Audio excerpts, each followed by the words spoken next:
پرانے وقتوں کی بات ہے کہ ایک گاؤں میں ایک غریب شخص رہتا تھا جو مشکل سے اپنا گزارا کرتا تھا۔ جب اس کی شادی ہوئی تو شادی کے کچھ ہی عرصے بعد وہ مزدوری کے لیے چلا گیا۔ وہ شخص پیسے کمانے کی غرض سے گھر سے بہت دور نکل گیا اور 15 سال بعد جب وہ گھر لوٹنے لگا تو اس کے پاس اس کی 15 سال کی کمائی صرف 40 روپے تھی۔ وہ گھر کے لیے نکلا، پیدل چلتا گیا۔ دن کو وہ چلتا تھا، رات کو کہیں بھی آرام کر لیتا تھا۔ 2 دن کے سفر کے بعد وہ ایک جگہ رکا۔ وہاں اس نے دیکھا کہ ایک سفید لباس میں ملبوس، سفید داڑھی والا، نورانی چہرہ رکھنے والا شخص اپنی عبادت میں مشغول ہے۔ اس نے سوچا کہ یہ کوئی اللہ کا ولی معلوم ہوتا ہے، اس سے کچھ نہ کچھ سیکھا جائے۔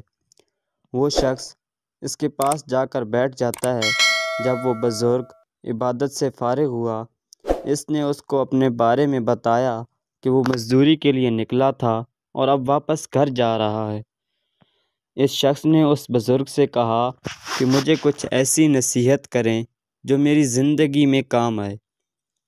بزرگ نے کہا کہ نصیحت تو کر دوں، لیکن ایک نصیحت کے 10 روپے لوں گا۔ اس شخص نے تھوڑی دیر سوچا اور بزرگ کو 10 روپے دے دیے۔ بزرگ نے اسے یہ نصیحت کی کہ بیٹا، جب بھی راستے میں رات ہو جائے اور کسی ویرانے میں رات گزارنی پڑے تو یاد رکھنا ہمیشہ کسی بلند جگہ پر سونے کا سامان کرنا۔ یہ نصیحت سن کر اس شخص نے بزرگ سے کہا کہ مجھے ایک اور نصیحت کریں۔ بزرگ نے جواب دیا کہ آپ نے مجھے ایک نصیحت کے پیسے دیے جو پورے ہو چکے ہیں۔ اس شخص کو بزرگ کی یہ نصیحت پسند آئی۔ اس نے 10 روپے اور دے دیے اور کہا کہ اب نصیحت کریں۔ بزرگ نے کہا کہ بیٹا، اگر کوئی ایسا موقع آ جائے کہ کسی کام کے کرنے کے لیے تم کو ایک سے زیادہ لوگ کہیں تو ان کی بات مان لینا، یعنی زیادہ لوگ تمہیں کسی کام کے لیے کہیں تو وہ کام کرنا ہی تمہارے لیے اچھا ہے۔ یہ سننے کے بعد وہ بزرگ کو 10 روپے اور دے کر ایک اور نصیحت کرنے کا کہتا ہے۔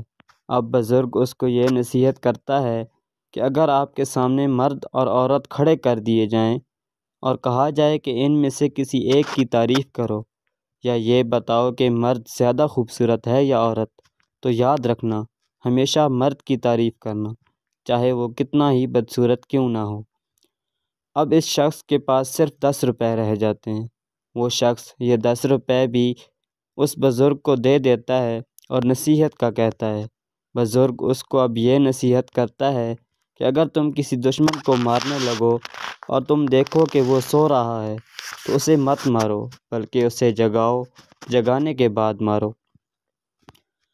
اب اس شخص کے پاس پیسے ختم ہو جاتے ہیں۔ وہ خالی جیب کے ساتھ بزرگ کا شکریہ ادا کر کے چل پڑتا ہے۔ راستے میں اسے رات ہو جاتی ہے۔ وہ رات گزارنے کا سامان کرنے لگتا ہے کہ اسے بزرگ کی نصیحت یاد آ جاتی ہے کہ ہمیشہ کسی بلند جگہ پر رات گزارنا۔ وہ آسمان کی طرف دیکھتا ہے کہ بارش کا موسم تو نہیں ہے، لیکن وہ سوچتا ہے کہ 10 روپے دیے ہیں، اپنی محنت کی کمائی دی ہے، چلو آزما کے دیکھتے ہیں۔ یہ سوچ کر وہ ایک پہاڑ کی چوٹی پر رات گزارنے کا فیصلہ کرتا ہے۔ وہ سو جاتا ہے اور جب وہ صبح اٹھتا ہے تو کیا دیکھتا ہے کہ جس جگہ وہ پہلے رات گزارنے کا سوچ رہا تھا وہاں پانی بہہ رہا ہے۔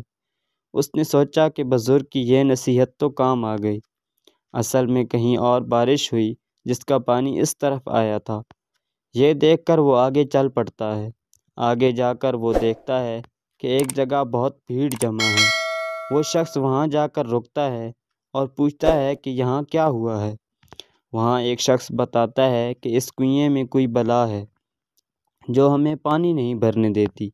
جو شخص نیچے جاتا ہے یہ معلوم کرنے کے لیے کہ کیا ہے، وہ مردہ حالت میں آتا ہے، اور اب کوئی بھی شخص نیچے جانے کے لیے تیار نہیں ہے۔ وہ لوگ اس شخص سے کہتے ہیں کہ وہ نیچے جائے اور حالات کا جائزہ لے۔ یہ شخص جانے سے انکار کر دیتا ہے۔ وہ سب لوگ اصرار کرتے ہیں اور اسے منہ مانگی قیمت دینے کا وعدہ کرتے ہیں۔ اس شخص کو اس بزرگ کی نصیحت یاد آتی ہے کہ جس کام کے لیے زیادہ لوگ کہیں وہ کام کرنا چاہیے، اور یہ بھی خیال آتا ہے کہ اس کے پاس گھر لے کے جانے کے لیے پیسے بھی نہیں ہیں، اگر بچ گیا تو پیسے بھی مل جائیں گے۔ یہ سوچ کر وہ کنویں میں اتر جاتا ہے۔ نیچے جا کر وہ دیکھتا ہے کہ ایک جن اور اس کی بیوی آپس میں اس بات پر جھگڑا کر رہے ہیں کہ کون زیادہ خوبصورت ہے۔ جن اس شخص کو دیکھتا ہے اور اپنی بیوی سے کہتا ہے کہ اس شخص سے انصاف کراتے ہیں۔ جن اس شخص سے سوال کرتا ہے کہ تم بتاؤ کون زیادہ خوبصورت ہے۔ یہ سوال سن کر اس کو بزرگ کی پھر تیسری نصیحت یاد آتی ہے کہ ایسے موقع پر ہمیشہ مرد کی تعریف کرنا۔